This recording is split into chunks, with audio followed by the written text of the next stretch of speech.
চলে এসেছি আজকে সপ্তমীর রাতে। কোথায়? পাপিন থেকে পিৎজা খেতে গলা কাটতে নিয়েই যায়। পাপিন তাকাও।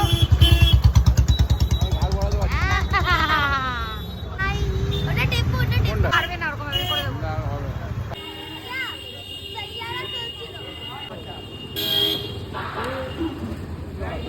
তো এখন তাবা খেতে আসবে হচ্ছে শুকনো রুটি মানে পিৎজা।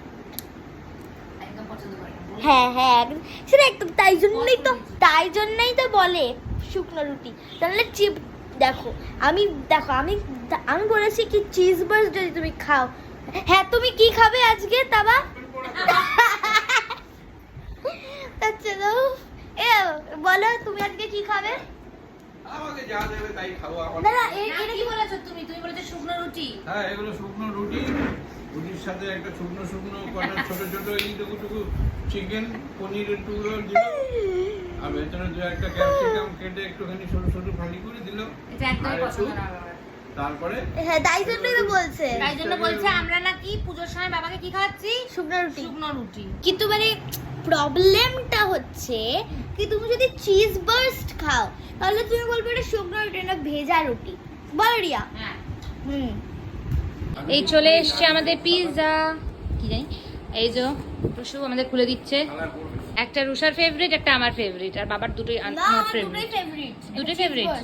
এটা হচ্ছে আমাদের চিজ বার্স্ট পিৎজাটা। হ্যাঁ নেক্সট। ওকে এবার ওকে মার্গারিটা চিজি পিৎজা।